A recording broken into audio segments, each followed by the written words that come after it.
What's up guys, Guaranteed here, and today I'm going to be showing you a tutorial for a speedrun on Aether Rush.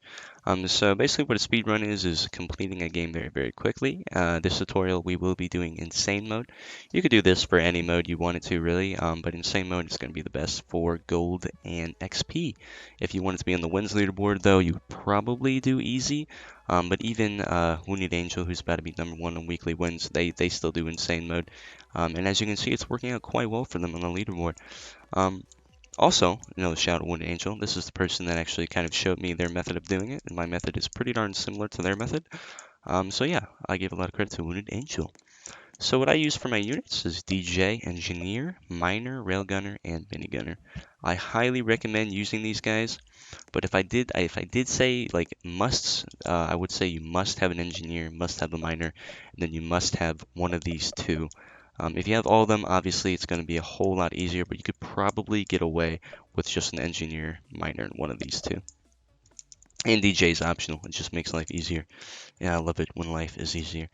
So we're going to be doing Chaos Canyon for this, and I highly recommend that you get late start, because if you don't have late start, well, first of all, this tutorial is not going to help you very much, and second of all, it's going to take you a lot longer. I'd say the longest rounds are probably the first 10, in my opinion, and you'll see how fast we can really get past these high rounds, and then you're like, what? What early rounds take a while? Nah, these late game rounds, they're going to be like cake with this method.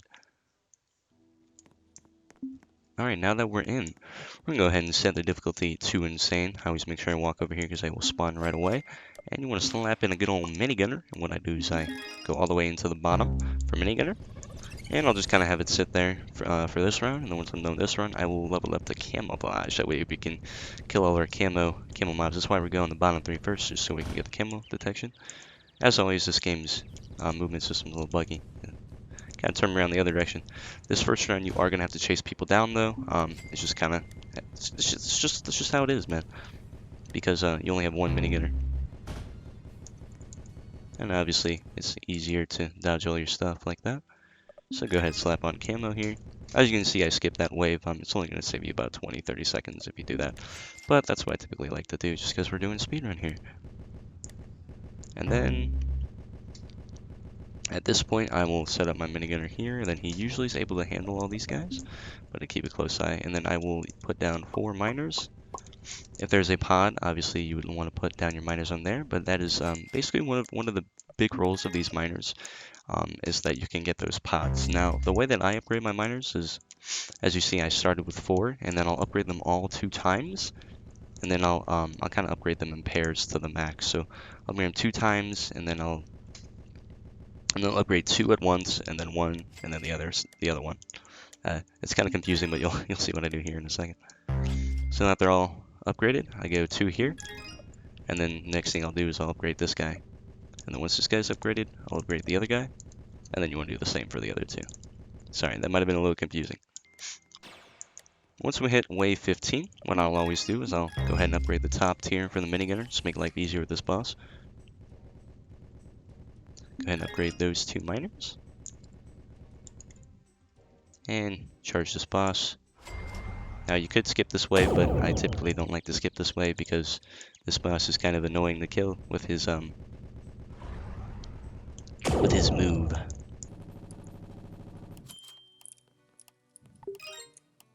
Alright, we'll go ahead and max out all those guys. And once all those guys are maxed out, we will place our first engineer. So I normally put the first engineer right here in the middle, right under the lamppost or anywhere in this general area. And then I go 2 in the bottom, and then I will max out the top on every one of my engineers.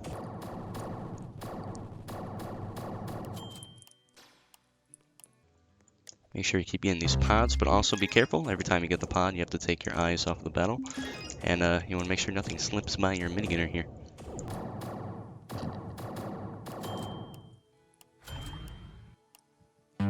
Once I max out my first engineer here, I'll go ahead and place down another miner, a 5th one, and I will just max that guy out just for some extra cash. And then our next engineer is going to go right about here in this general area. And then you want to do the same thing. 2 on the bottom, rest on the top. Keep close eye on this corner guy here. It's just 1 minigunner. Can't expect him to carry the whole team, man. It's a lot of weight to carry. Those engineers and their sentries, brother. Weighs a lot, this metal. Alrighty. Second engineer. I will actually, sorry. I only put my second engineer right here. And I'll scoot this guy over just a little bit. And I want to scoot him up a little bit as well. You don't have to be exact with these placements by any means, but, you know, that's just how I like to do it.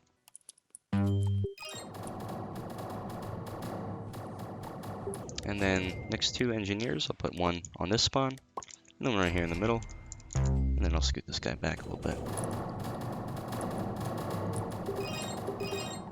This round, your minigunner's going to start having a little bit more issues, so you definitely want to keep a very, very close eye on this corner here.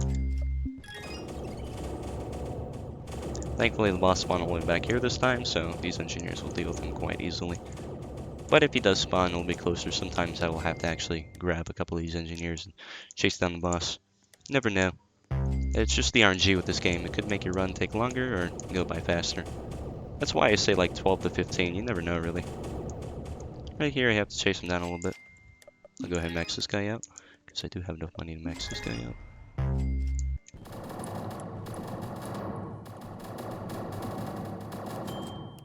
Alrighty, next our final engineer out. And then what I do next is I beef up the back end here.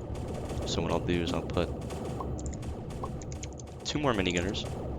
And I usually do a couple railgunners. And then I'll put a DJ in the middle later on. I keep forgetting I can't quite do that yet because I still have my miners over there. I'm going to keep my miners until I place down the rest of my railgunners later. But yeah, I just want to hold on to your miners for now. As you can see, my boss actually spawned right here. That's why you have to keep very close eye, because this boss would have just walked right by if I didn't notice.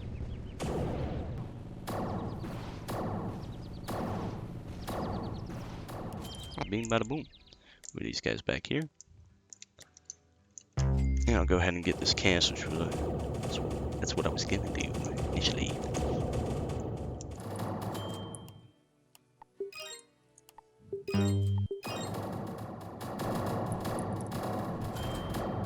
Now, it really doesn't matter which tree you do on the railgun. I normally will do top, but they do about the same damage either way, is what I've found out.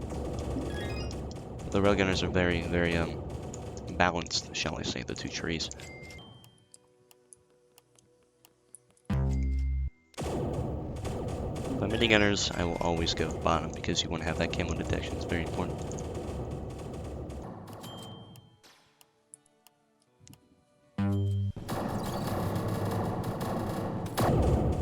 I'm gonna keep a close eye on this boss. I don't think he'll have to move, but you never know. Alright, so I always click R, double check, make sure everything is maxed here, and it all is. In case you didn't notice, R is the, or no, sorry, not notice. In case you didn't know, R is the hotkey to select everything. Obviously, if you chose that in your settings, you'd be clicking something else, whatever that would be. So now that everything is maxed out here, what I will do is I will save my money up until about 60,000 is all you'll need. But yeah, I'm gonna get about 60,000 and go ahead and sell over miners. Now, if you wanted to be efficient about it, you could probably do it in a different order.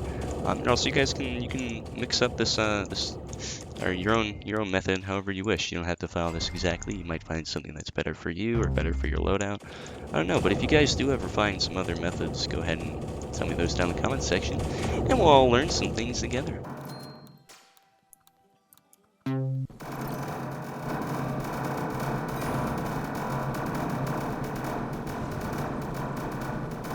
Alrighty.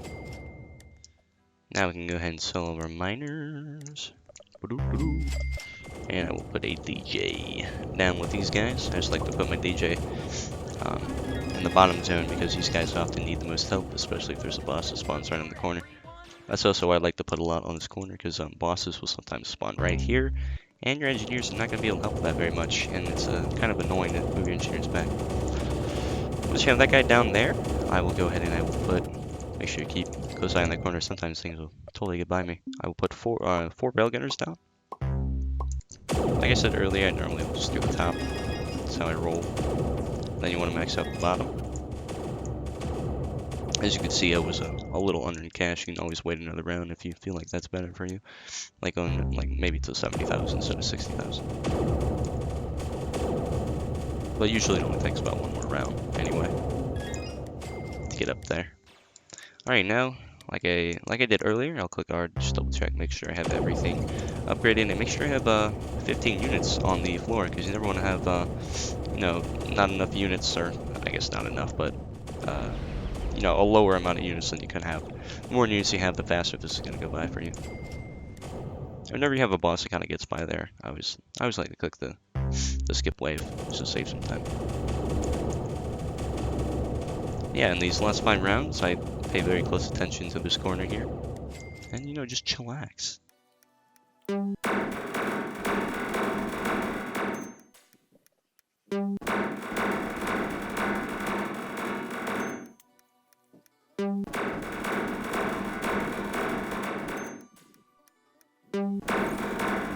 So in wave 50, you should be okay. Normally what I'll do is I'll select everything and I'll bring it down. Even my engineers, because unless you want to do free play, I just like to bring them all down. Especially because the engineers' sentries are not affected by the overseer's attacks that stun the whole people. But yeah, that was basically the tutorial. In case you're wondering, that took me about 12 minutes to do that whole run. I'll put the exact time up on the screen for you guys though. I forgot to turn on the timer for this run. But yeah, anyways, thank you guys for watching, and as I said earlier, if you guys would like to make your own methods, you can go ahead and post those or DM me on Discord what those are. But yeah, I hope you guys enjoyed this tutorial, and I hope you guys can benefit from it. I will see you guys later.